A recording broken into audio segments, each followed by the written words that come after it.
الحمد لله كفى وسلام على عباده الذين اصطفى أما بعد فقد قال الله تبارك وتعالى في القرآن المجيد والفرقان الحميد أعوذ بالله من الشيطان الرجيم بسم الله الرحمن الرحيم والعصر إن الإنسان لفي خسر إلا الذين آمنوا وعملوا الصالحات وتواصوا بالحق وتواصوا بالصبر صدق اللہ العظیم۔ میرے محترم بھائیوں، بزرگوں اور دوستوں، اللہ رب العزت کا بے انتہا کرم ہے، احسان ہے۔ اللہ تبارک و تعالیٰ نے ہم سب کے دلوں کو ایمان کی روشنی سے منور فرمایا۔ میرے بھائیوں، بزرگوں اور دوستوں، یہ اللہ کا کرم ہے، فضل ہے، احسان ہے کہ اللہ تبارک و تعالیٰ نے ہم سب کو مومن بنایا ہے، ایمان والا بنایا ہے۔ ورنہ تو بہت سارے لوگ ہمارے وقت میں دنیا کے اندر پیدا ہوئے ہوں گے، لیکن اللہ تبارک و تعالیٰ نے سب کو ایمان کی روشنی سے منور نہیں فرمایا، بلکہ اللہ تبارک و تعالیٰ نے ان لوگوں میں سے ہمیں چن کر کے ایمان کی روشنی سے منور فرمایا۔ ہم نے کلمہ کا اقرار کیا، لا الہ الا اللہ محمد رسول اللہ، کہ ہم اس کو دل اور زبان سے اقرار کرتے ہیں۔ تو میرے بھائی اور دوستوں، یہ ہمارا دعویٰ ہے، لیکن عمل سے بالکل خالی ہے۔ ہم نے کلمہ تو پڑھا ہے، ہم نے اللہ کی وحدانیت کا اقرار تو کیا ہے، محمد الرسول اللہ صلی اللہ علیہ وسلم کو اپنا نبی مانا ہے، لیکن میرے بھائیوں، بزرگوں اور دوستوں، اللہ کے نبی علیہ السلام کی تعلیمات سے ہم غافل ہیں۔ اللہ کے نبی علیہ السلام زندگی گزارنے کا جو طریقہ کر کے دکھلا گئے، اس امت کو بتلا گئے، میرے بھائی، بزرگوں اور دوستوں، ہم اس طریقے کو چھوڑ کر غیروں کے طریقے کو اپنائے ہوئے ہیں، اور ہم اپنے آپ کو سمجھتے ہیں کہ ہم تو اسلام ہیں، ہم تو مومن ہیں، ہم تو محمدی ہیں۔ میرے بھائی، بزرگوں اور دوستوں، لیکن ہماری زندگی کے اندر دور دور تک کہیں محمد صلی اللہ علیہ وسلم کی سنت پر عمل نہیں ہو رہا ہے۔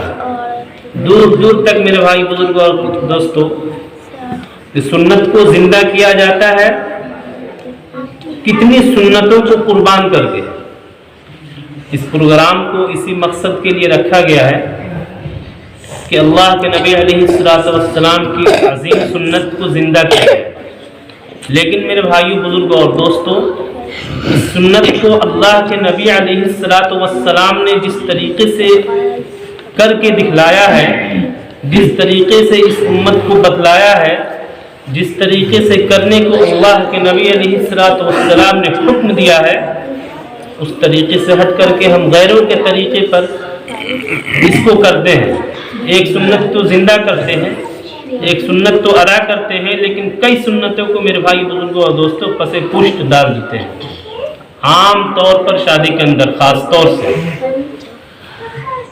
کہ شادی کے موقع پر ایسی غیر ضروری چیزوں کو اتنا اہتمام کیا جاتا ہے میرے بھائی، بزرگوں اور دوستوں، کہ یہ کہنے اور سنانے کی بات نہیں۔ خود ہم اور آپ دیکھتے ہیں کہ شادی کے گھر کے اندر کتنی سنتوں کی دھجیاں اڑائی جاتی ہیں۔ اللہ کے نبی علیہ السلام نے نکاح کو آسان فرمایا ہے، اور ایک حدیث کا مفہوم ہے کہ جب تم نکاح کو مہنگا کرو گے تو زناکاری عام ہوگی، اور جب زناکاری نکاح کو سستا کیا جائے گا تو زناکاری مہنگا ہو جائے گا۔ میرے بھائی، بزرگوں اور دوستوں، آج اسی کے ہم سب شکار ہیں۔ ایک غریب باپ ہے اس کی بیٹی ہے، شادی کرنے میں بہت پریشانی کہ شروع سے بیچارہ اسی فکر میں رہتا ہے کہ کس طرح سے ہم اپنی بیٹی کا نکاح کریں۔ حالانکہ نبی علیہ السلام نے ایک دم آسان طریقہ بتا دیا کہ 2 گواہ کو لے لو، ایجاب و قبول ہو گیا، بس نکاح ہو گیا دین مہر کے ساتھ۔ میرے بھائی بزرگوں اور دوستوں، ایک دم آسان طریقہ ہے، لیکن آج اتنی ہی مشکل ہم نے بنا دیا ہے اس کو، اتنی ہی مشکل ہم نے بنا دیا ہے۔ ہم پہلے دیکھتے ہیں کہ خاندان کیسا ہے، لڑکی بھی خوبصورت ہونی چاہیے، مال دولت بھی ہونی چاہیے، جہیز بھی ملنا چاہیے۔ میرے بھائی بزرگ اور دوستو، یہ تو ہمارے نبی علیہ السلام کا سنت طریقہ نہیں ہے، اس کی تعلیم تو ہمارے نبی علیہ السلام نے نہیں دیا ہے۔ حضرت فاطمہ رضی اللہ تعالی عنہ کا نکاح کیا، اسی طرح سے اپنی تمام صاحبزادیوں کا نکاح کیا۔ میرے بھائی بزرگ اور دوستو، ان کی سیرت اٹھا کر کے ہم دیکھیں، کیا نبی علیہ السلام نے جہیز کا اہتمام کیا ہے؟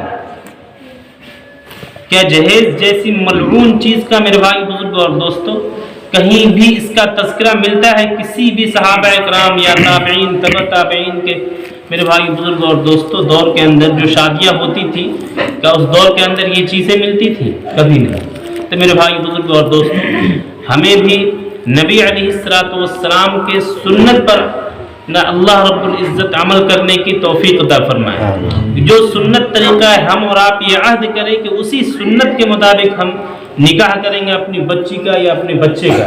اگر اس سنت کے مطابق ہم نکاح کریں گے تو اللہ تبارک و تعالیٰ اس نکاح کے اندر برکت عطا فرمائیں گے، اس نکاح کے اندر برکت عطا فرمائیں گے میرے بھائی بزرگ اور دوستو، اس لیے کہ اللہ رب العزت نے نکاح کے اندر برکت رکھی ہے، نکاح کے اندر برکت رکھی ہے۔ ایک صحابی حضور صلی اللہ علیہ وسلم کی خدمت میں حاضر ہوئے اور انہوں نے اپنی غربت کی شکایت کی۔ اللہ کے نبی علیہ السلام نے فرمایا کہ نکاح کر لو، اس لیے کہ اللہ رب العزت نے نکاح کے اندر برکت رکھی ہے۔ وہ جا کر کے نکاح کر لی، پھر دوبارہ آپ صلی اللہ علیہ وسلم کی خدمت میں حاضر ہوئے تو اللہ کے نبی علیہ السلام نے فرمایا کہ پھر جا کر کے دوبارہ نکاح کر لو، ایک اور نکاح کر لو، اور وہ نکاح کیے۔ وہ ہنر مند تھی عورت میرے بھائی بزرگ اور دوستوں، وہ کام کرنا شروع کی، بیچنا شروع کیا اور اسی سے مالدار ہو گئے۔ تو میرے بھائی بزرگ اور دوستوں، نکاح کے اندر اللہ رب العزت نے برکت رکھی۔ اگر ہم سنت کے مطابق اس سنت کو زندہ کریں گے، اس سنت کے مطابق اگر اس سنت کو زندہ کریں گے میرے بھائی بزرگ اور دوستو، تو ہمارے گھر کے اندر خوشحالی ہوگی، ہمارے بال بچوں کے اندر دینداری ہوگی، ہمارے ماحول اور معاشرے کے اندر دینداری ہوگی۔ آج میرے بھائی بزرگ اور دوستو، نہ تو ہمارے گھروں کے اندر اللہ رب العزت اللہ کے نبی علیہ السلام کی سنت کو زندہ کیا جاتا ہے، نہ معاشرے کے اندر میرے بھائی بزرگ اور دوستو۔ اسی لیے پورا معاشرہ، پورا گھرانہ غیروں کے ماحول کے اندر گھرے ہوئے ہیں، غیروں کے ماحول کے اندر گھرے ہوئے ہیں۔ تو آج ایک سنت پر عمل کرنا عیب سمجھا جاتا ہے میرے بھائی بزرگ اور دوستوں، کہ لوگ کیا کہیں گے؟ اگر بارات نہیں لے جائیں گے تو لوگ کیا کہیں گے؟ اگر کھانا نہیں کھلائیں گے تو لوگ کیا کہیں گے؟ میرے بھائی بزرگ اور دوستوں، اگر جہیز نہیں لیں گے، اگر سامان نہیں ملے گا تو لوگ کیا کہیں گے؟ ارے بڑی غریب گھر کے اندر شادی کی ہے، اچھا گھرانہ نہیں ہے، بالکل مالدار نہیں ہے، ایسے کچھ بھی نہیں کیا، خاطر تواضع نہیں کیا میرے بھائی بزرگ اور دوستوں۔ یہ ساری چیزیں اللہ کے نبی علیہ السلام نے تو نہیں فرمایا۔ تو میرے بھائی بزرگ اور دوستوں، ہم اور آپ سنت کو زندہ کریں، ایک ایسی سنت جو معاشرے میں مردہ ہو گیا ہو کہ لوگ عمل کرنا اس کے اوپر چھوڑ دیے ہو میرے بھائی بزرگ اور دوستوں، ایسی سنت کو زندہ کرنا اللہ رب العزت اس کا 100 شہیدوں کے ثواب کے برابر اجر فرماتے ہیں، اجر دیتے ہیں میرے بھائی بزرگ اور دوستوں۔ اگر ایک سنت کو ہم زندہ کریں، ایسی سنت جو لوگوں کے درمیان مل چکا ہو، شادی بیاہ کے اندر بہت ساری ہے، اللہ کے نبی علیہ السلام نے فرمایا کہ مسجد کے اندر آ کر کے نکاح کرو، لیکن پورے ماحول میں اگر ہم اپنے ماحول کے اندر دیکھتے ہیں تو کہیں بھی نظر نہیں آتا دور دور تک کہ لوگ اس کا اہتمام کریں کہ مسجد میں آ کر کے نکاح کریں، مسجد میں آ کر کے نکاح کریں۔ میرے بھائی بزرگ اور دوستو، یہ بھی ایک سنت ہے۔ اسی طرح سے میرے بھائی بزرگ اور دوستو، ہے نا، شادی کے اندر اللہ کے نبی علیہ السلام ولیمہ کا اہتمام کیا جاتا ہے، اور ولیمہ کا اہتمام اس قدر کیا جاتا ہے، اس کے اندر اس قدر تکلف کیا جاتا ہے کہ قرض لینا پڑتا ہے، اور اس کے اندر ایسے لوگ شامل ہوتے ہیں میرے بھائی بزرگ اور دوستو کہ لوگ فخر سمجھتے ہیں کہ ایسے لوگ کو بلانا ہے۔ حالانکہ اللہ کے نبی علیہ السلام نے فرمایا کہ ایسا ولیمہ جس کے اندر غریبوں کا خیال نہیں کیا جائے وہ ولیمہ نہیں ہے، وہ ثواب کے بجائے میرے بھائی بزرگ اور دوستوں وہ ہماری گردن پکڑی جائے گی کل قیامت کے روز اور ہمارے لیے ہلاکت کا سبب بن جائے گا۔ تو میرے بھائی بزرگ اور دوستوں ایسا ولیمہ جس کے اندر غریبوں کا خیال نہیں کیا جاتا ہے، صرف عمرہ حضرات کا خیال کیا جاتا ہے، تو اس طرح کے ولیمہ سے بھی اللہ کے نبی علیہ السلام نے بچنے کا حکم فرمایا ہے۔ تو اس طرح کے ولیمہ کرنے سے بچا جائے، اس طرح کے ولیمہ کے اندر شرکت کرنے سے بچا جائے۔ میرے بھائی بزرگ اور دوستوں ہر ایسی جگہ جہاں رسول اللہ صلی اللہ علیہ وسلم کی سنت کی دھجیاں اڑائی جاتی ہیں وہاں پر ہمیں شرکت سے احتراز کرنا چاہیے، گویا کہ ہم نے شریک کر کے یہ بتا دیا کہ ہم بھی اس میں شامل ہیں۔ لوگ آج کل یہ کہتے ہیں کہ ہم نے تو یہ نہیں کیا، ہم نے تو یہ نہیں کیا، ہم نے تو یہ نہیں کیا، لیکن آپ کی شرکت اس بات کی تائید ہے، اس بات کی تائید ہے کہ ہم آپ صلی اللہ علیہ وسلم کی سنت کو جہاں دھجیاں اڑائی جاتی ہیں اس میں ہم بھی شامل ہو کر کے اس بات کی گواہی دیتے ہیں کہ نہ یہ ٹھیک ہے، یہ اچھی بات ہے۔ تو میرے بھائی بزرگوں اور دوستوں ہر ایسی مجلس سے اللہ رب العزت ہمیں بھی بچنے کی توفیق عطا فرمائے اور لوگوں کو بھی بچنے کی توفیق عطا فرمائے۔ تو میرے بھائی بزرگوں اور دوستوں تو اللہ رب العزت نے ہمیں جو انعام سے نوازا ہے تو کچھ پابندیاں عائد ہوتی ہیں، یوں ہی نہیں کہ بس ہم نے کلمہ پڑھ لیا لا الہ الا اللہ محمد الرسول اللہ بس ہو گیا کام۔ میرے بھائی بزرگ اور دوستو ایمان کا تقاضا کیا ہے؟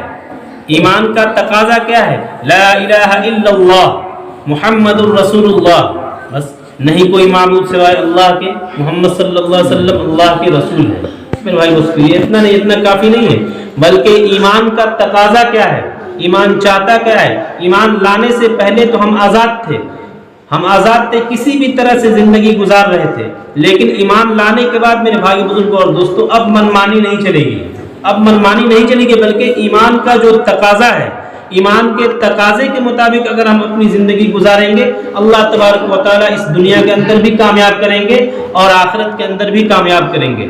اگر ایمان سے ہٹ کر کے زندگی گزاریں میرے بھائی بزرگوں اور دوستوں پھر تو اللہ تبارک و تعالیٰ دنیا کے اندر بھی ہلاک کریں گے اور آخرت کے اندر بھی ہلاک کریں گے۔ میرے بھائی بزرگوں اور دوستوں ظاہری طور پر مال کا مل جانا یہ کامیابی کی دلیل نہیں ہے کہ ہم تو بہت خوشحال ہیں، ہم سے اللہ رب العزت راضی ہیں، ہم کو فلاں اتنا رزق دیتے ہیں، ہمارے لیے رزق کا دروازہ کھول دیے۔ میرے بھائی بزرگوں اور دوستوں یہ کامیابی کی دلیل نہیں ہے۔ بڑے بڑے اللہ والے فاقہ کرتے تھے، ان کے یہاں زندگی گزارنے کے جو اسباب ہوتے وہ موجود نہیں تھے، پھر بھی وہ اللہ کے ولی کہلائے، اللہ کے دوست کہلائے۔ میرے بھائی بزرگوں اور دوستوں تو مال کا مل جانا یہ کامیابی کی دلیل نہیں ہے، بلکہ اللہ رب العزت کی عادت شریفہ اکثر یہ ہے کہ اللہ تبارک و تعالیٰ لوگوں کو مال دے کر کے آزماتے ہیں، مال لے کر کے کم آزماتے ہیں لیکن مال دے کر کے زیادہ آزماتے ہیں، کہ مال دینے کے بعد ہر طرح کی فراوانی میسر ہے اس کو۔